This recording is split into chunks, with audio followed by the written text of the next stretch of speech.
We were lucky that the Alabama cops didn't catch up to us.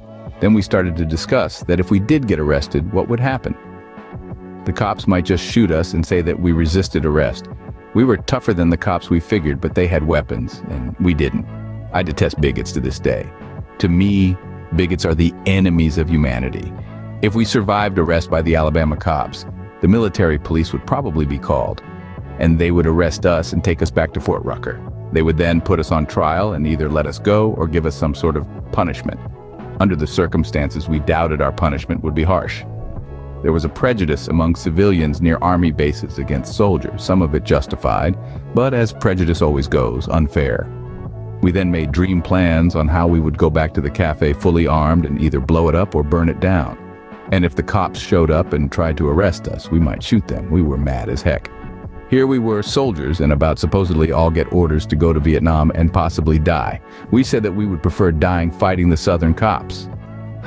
Anyway, we in the car all eventually got orders to go to Vietnam, including John. I never saw him again when we got our orders. We had a little fun on our way north besides dreaming of blowing things up and having a shootout in Birmingham. We white fellows actually never thought of John as black. But John knew what the trouble was almost right away. In the army, every guy wears the same clothes and points his rifle in the same direction. We are a team. We became accustomed to recognizing each other by behavior and nothing else. Really, nothing else matters. A guy is a nice guy, or not a nice guy. Most guys one could trust, but a few could not be trusted. We really didn't think of John as black. When we walked into that cafe, we were the same. We were one. We were only 19 and 18 years old and learned many of life's lessons by the reality of what counts. Only one's actions count. We had to admit, though, that the army had turned us toward aggressive behavior. We were ready to hurt and possibly kill others. I never thought about shooting cops before, but under the right circumstances, I could see the necessity of it. Terrible, I suppose, but the army taught us how to be tough and how to fight effectively. We needed to be careful of our newfound temperaments and skills. We eventually made it up north and went on our different ways for 2 whole weeks. I arrived in town tan and strong. The people I knew were glad to see me, and I was certainly happy to see them again. Everyone was home. College was out too for the holidays, so everyone met and had a lot to say about their experiences. High school girlfriends and boyfriends pretty much got jumbled up with the time and distance elements coming between them. The guys who never went anywhere, and the girls who never went anywhere could stick together. But once people started to go away to college and the military service, they began to find new friends and see new horizons. Things were the same in a lot of ways, but many people changed their views on a lot of things. Time to grow up and out and expand one's views. You're not a kid anymore. Of course, I had a good time.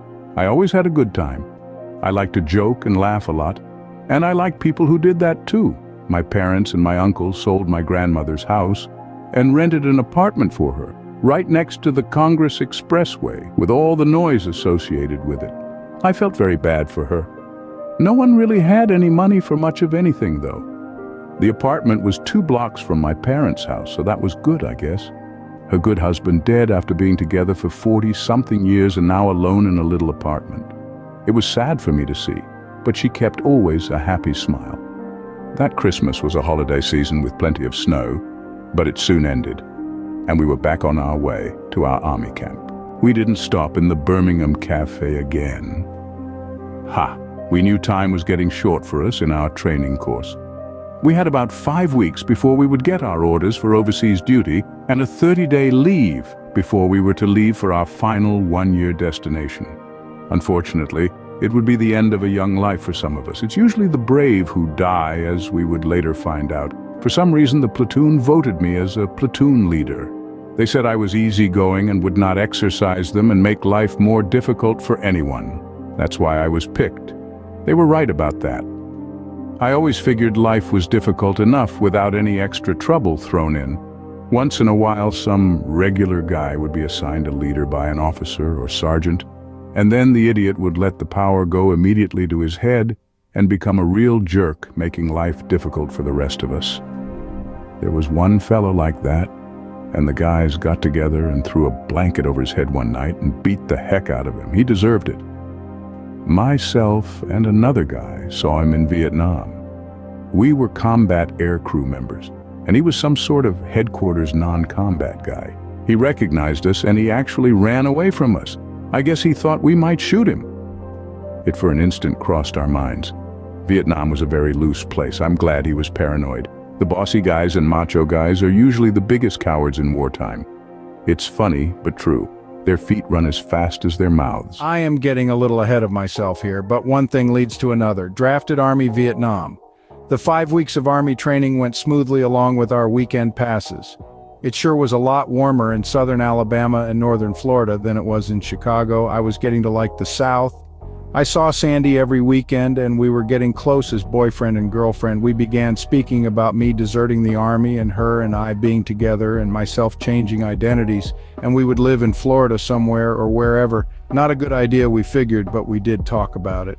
She said my life might be saved that way, but I said others were going to war and I could not let them go and I stay behind. Besides, I wanted to go into the Army and fight for my country and find out what war was like and find out what I was like. I was hot to go to war before basic training, but sort of cooled on the idea, but was still up for it. I was just not like the guys who ducked the draft. I was nothing like them. It wasn't in me to stay safe while others risked their lives. It just wasn't who I was. It was impossible not to go. During our last week at Fort Rucker for our class, we received our orders for overseas duty. Out of 39 in our class, 35 were drafted, and we all except 3 guys had orders for Vietnam. The orders were posted on an outdoor bulletin board for us to read. Hardly anyone spoke. This was it, the real thing. How could we think it would be any different? It was what we expected. Well, it at least wasn't infantry duty. Sandy's sorority asked that some of us go to a big farewell and appreciation dinner on a Saturday night just before we were to depart for our 30-day leave before we head to Vietnam and the war. We were asked to wear our dress uniforms as it was to be a formal dinner. I think 6 of us piled into the car that weekend and headed to the university. We brought our Army dress uniforms along and wore them to the big dinner at the sorority house. We also bought corsages for the girls, as that was an idea someone brought up.